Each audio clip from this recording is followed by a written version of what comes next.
एक प्राचीन सभ्यता जो कि टेक्नोलॉजी में बहुत ज्यादा आगे थी और वो पहले के समय पर अर्थ पर ही रहा करती थी। उन्होंने अपने विनाश से पहले अपनी पूरी टेक्नोलॉजी को एक ऐसी जगह पर छुपा दिया था जहाँ पर सिर्फ उनके ही वंश का कोई इस टेक्नोलॉजी को ढूंढ सकता था। पर कुछ समय बाद एक लड़की दुनिया में आती है जो कि उसी वंश से बिलोंग करती थी, जो कि उस टेक्नोलॉजी को ढूंढ सकती थी। और फिर जैसे जैसे दुनिया के लोगों को उस लड़की के बारे में पता चलता है तो वो उसको पकड़ने की कोशिश करने लगते हैं ताकि वो उस लड़की की मदद से उस टेक्नोलॉजी को हासिल कर सके जिसकी मदद से वो पूरी दुनिया पर राज कर सकते थे।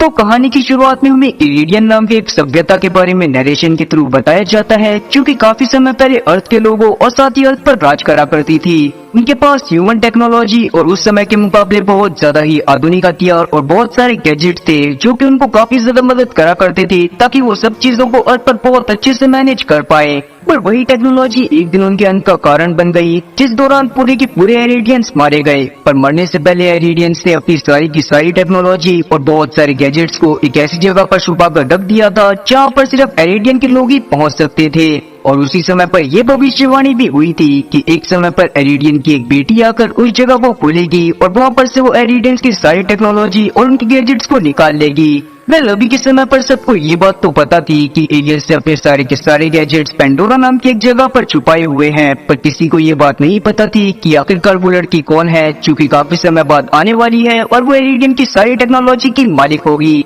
जिसके साथ ही अब सीन वहाँ से स्पेस में उड़ने एक स्पेस क्राफ्ट पर आता है जिसमें एक टीना नाम की लड़की मौजूद थी। वहाँ पर वो काफी ज्यादा परेशान होती है क्योंकि उस स्पेसशिप पर काफी सारे लोगों का हमला हो गया था जो कि टीना को ही पकड़ना चाहते थे। तब टीना उन लोगों से बचती हुई भागने लगती है, पर अचानक से उसका सामना रोलैंड नाम के एक बंदे से होता है जो कि टीना को तो कुछ भी नहीं करता पर उन लोगों को जान से मार देता है जो कि टीना के पीछे लगे हुए थे। फिर बाद में हम लोग रोलैंड की बातों से जान पाते हैं कि असल में रोलैंड वहाँ पर टीना को बचाने के लिए ही आया हुआ था, क्योंकि रोलैंड से ऐसा करने के लिए टीना के पिता ने ही कहा था। अब रोलैंड वहाँ से टीना को उसके पिता के पास लेकर जा ही रहा था कि तभी अचानक से वहाँ पर एक कैदी जो कि स्पेसशिप में ही बंद था वो अपनी जेल को तोड़कर बाहर आ जाता है क्योंकि वो चाहता था कि वो उस जगह से भाग जाए और इसीलिए ही कैद अब वहाँ पर रोलैंड और साथ ही टीना के साथ जाने लगा था। उसी दौरान हम लोग नॉक्स नाम की एक पुलिस ऑफिसर को देख पाते हैं जो कि उस समय की पुलिस ऑफिसर थी और वो उस जगह पर आई हुई थी ताकि वो टीना को पकड़कर अपने साथियों के पास लेकर जा सके।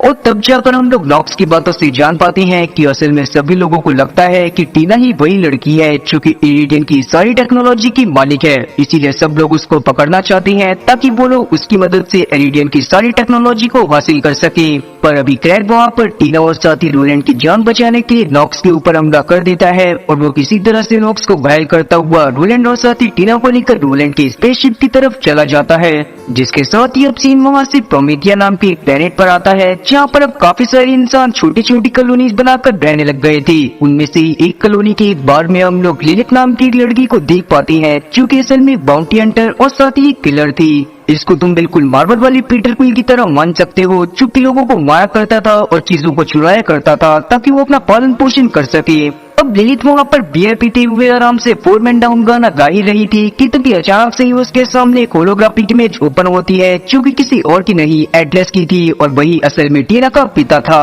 और तब जाकर हम लोग एटलस की बातों से जान पाते हैं कि असल में कुछ लोगों ने टीना को किडनैप कर लिया है और वो उसे अपने साथ पेंडोरा प्लेनेट पर ही लेकर चले गए थे। और अभी के समय पर एटलस चाहता था कि लिलिथ उस जगह पर जाकर टीना को किसी तरह से बचा कर लाए जिसके बदले में वो उसे कुछ भी देने के लिए तैयार था। और पिंडोरा पर जाने के लिए एटलस ने लिलिथ को ऐसी वजह से चुना था क्योंकि लिलिथ असल में खुद पिंडोरा से ही बिलोंग करा करती थी, पर जब वो बचपन में वहाँ पर रहा करती थी उस दौरान वहाँ पर काफी सारे लोगों का हमला हो गया था जिस दौरान पिंडोरा के सभी लोग मारे गए थे और उसमें ही लिलिथ के माँ बाप भी शामिल थे। पर मरने से पहले किसी तरह से उन लोगों ने लिलिथ को वहाँ से निकाल दिया था और तब से ही लिलिथ अपना बाउंटी हंटर की तरह जीवन चालू कर चुकी थी। उसने काफी सारे लोगों को मारा था और काफी सारे लोगों को बाउंटी हंटर के पीछे बचाया भी था। पर तब से लेके अब तक के पूरे टाइम के दौरान कभी भी वो वापस से पिंडोरा ग्रह पर नहीं गई थी क्योंकि वो इस बात को बहुत अच्छे से जानती थी कि अगर वो पिंडोरा ग्रह पर जाती है तो वहाँ पर उसका इमोशनल ब्रेकडाउन हो जाएगा और इसीलिए अभी भी लिलिथ वहाँ पर एटलस को मना कर देती है कि वो इस मिशन को नहीं कर सकती। पर वहाँ पर एटलस उसे किसी तरह से समझाने की कोशिश करता है कि ये बात असल में उसकी बेटी की है और उसे किसी भी हालत में टीना को बचा कर लाना पड़ेगा।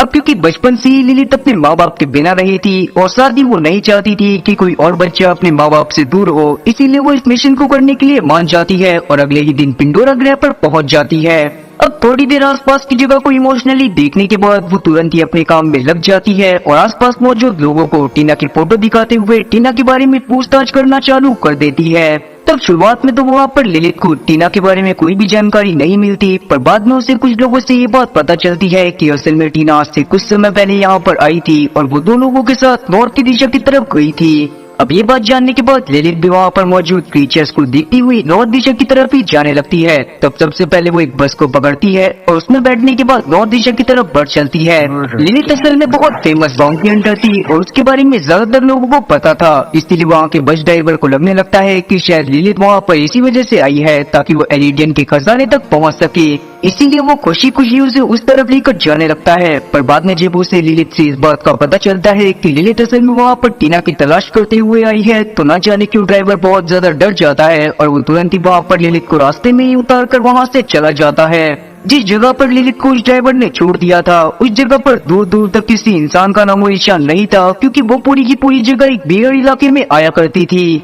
अब पिंडोरा पर आने की वजह से ललित वैसे ही बहुत ज्यादा परेशान थी और अब ड्राइवर ने उसे खाली रास्ते पर छोड़ दिया था और अब क्योंकि रात भी होने वाली थी, इसीलिए ललित सबसे पहले परेशान होती हुई एक स्क्रैप यार्ड के पास जाकर बैठ जाती है ताकि वो वहाँ पर अपनी रात को गुजार सके। तभी स्क्रैप यार्ड के आसपास उसे कुछ हलचल होते हुए दिखाई देती है और वहाँ पर उसके पास एक छोटा सा रोबोट आ जाता है, क्योंकि उससे बातें करते हुए ये जानना चाहता था कि आखिरकार ललित कौन है और वो इस जगह पर क्या करने के लिए आई हुई है। तब हम लोग रोबोट की बातों से ये बात भी जान पाते हैं कि असल में वो रोबोट काफी समय से उस जगह पर अकेले ही भटक रहा था और वो चाहता था कि कोई उसे वहाँ से ले जाए, इसीलिए वो ललित की मदद करने का डिसाइड करता है और वो उसे ऑफर करता है कि वो उसकी मदद करेगा और बदले में ललित उसे अपने साथ लेकर जाएगी। पहले तो ललित उस रोबोट से कोई भी बात नहीं करना चाहती थी क्योंकि उसका मूड बहुत ज्यादा खराब था, पर बाद में जब वो रोबोट की बातों को सुनती है तो कहीं ना कहीं उसे रोबोट में अपनी एक परछाई दिखने लगती है, क्योंकि वो भी काफी समय से अकेली थी। और यही सब सोचते हुए वो रोबोट की बात को मान जाती है और उसे टीना की फोटो दिखाती है। तब रोबोट टीना की फोटो को स्कैन करने के बाद बताता है कि असल में टीना अभी के समय पर कुछ माइल्स के पास रह रही है, जो कि पिंडोरा ग्रह पर ही मौजूद है। अब उस रोबोट के हिसाब से अगर वो लोग अभी के समय पर चलना चालू करते तो वो 132 दिन में उन माइंस के पास पहुंच जाती। अब इस बात को जानने के बाद ललित काफी ज्यादा परेशान हो जाती है और वो डिसाइड करती है कि वो उस बियर्ड इलाके में रहने वाले डाकुओं की गाड़ियों को चुराएगी।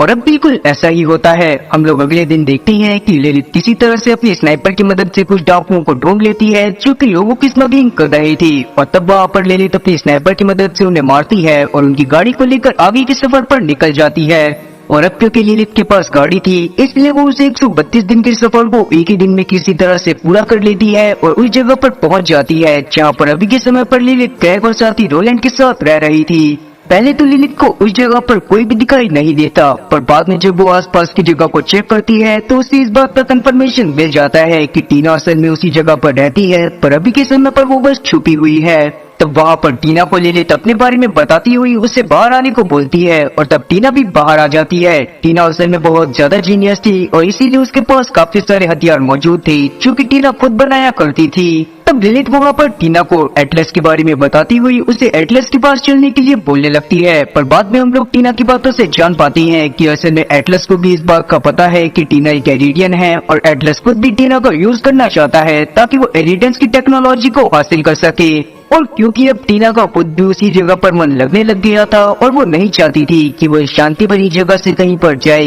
इसीलिए वो यहाँ से न जाने का फैसला करती है। इसीलिए टीना वहाँ पर एक छोटा सा ब्लास्ट करते हुए भागने की कोशिश करने लगती है। उस दौरान हम लोग देख पाते हैं कि ललित और साथ ही उसका रोबोट भी अब टीना का पीछा कर रहे थे, पर टीना की मदद करने के लिए इतने में वहाँ पर क्रैग पहुँच जाता है। और अब ये बात जानने के बाद कि ललित उस जगह पर से टीना को लेने के लिए आई हुई है और टीना उस जगह से नहीं जाना चाहती, क्रैग को बहुत ज्यादा गुस्सा आ जाता है और वो तुरंत ही ललित के ऊपर अटैक करना चालू कर देता है। तब ललित क्रैग को हराने की बहुत ज्यादा कोशिश कर रही थी, पर क्रैग असल में बहुत ज्यादा पावरफुल था क्योंकि ललित को इधर उधर उठाकर फेंकने लगता है। पर उसी दौरान वहाँ पर नॉक्स भी पहुँच जाती है जो कि अभी भी टीना के पीछे थी और वो खुद भी यहाँ पर टीना को लेने के लिए आई हुई थी। टीना क्योंकि थोड़ी सी बचकानी हुई थी इसलिए उसे ये देखकर बहुत ज्यादा अच्छा लगने लगता है कि लिलित और साथ ही नॉक्स दोनों ही आपस में लड़ाई कर रही हैं ताकि वो टीना के अटेंशन को पा सके और टीना उन दोनों में से किसी एक के साथ चली जाए। अब जब नॉक्स को इस बात का पता चलता है कि टीना को लिलित भी वहाँ पर लेने के लिए आई हुई है तो नॉक्स को बहुत ज्यादा गुस्सा आता है और वो तुरंत ही लिलित के ऊपर अटैक करना चालू कर देती है।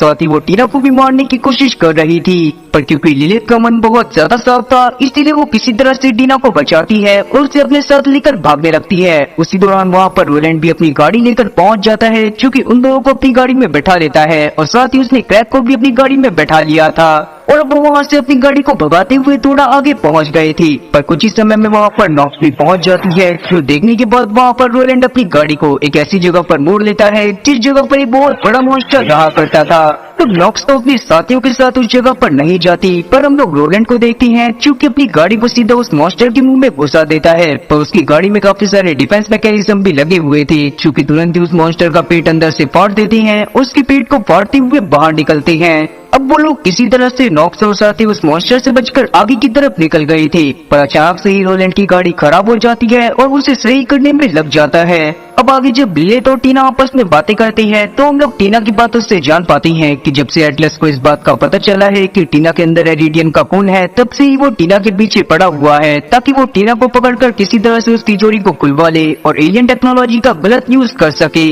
साथियों में उस समय पर ये बात भी पता चलती है कि रोलैंड असल में एक बाउंटी हंटर है, जो कि अपनी मर्जी से ही टीना को बचाने के लिए आया हुआ था, क्योंकि उसके पास ये मिशन है कि वो टीना को ले जाकर किसी तरह से उस तिजोरी को खुलवाए और वहाँ से एलियन टेक्नोलॉजी को हासिल करने के बाद इंसानों की भलाई के लिए यूज करे। और क्योंकि एटलस को इस बात का पता चल गया था कि रोलैंड ने टीना को अपने कब्जे में ले लिया है और वो टीना को अपने साथ लेकर तिजोरी की तरफ जा रहा है, इसलिए ही एटलस ने वहाँ पर लिलित को भेजा था ताकि लिलित वहाँ पर रोलैंड से लड़ाई करने के बाद टीना को हासिल कर सके और उसे वापस से एटलस के पास ले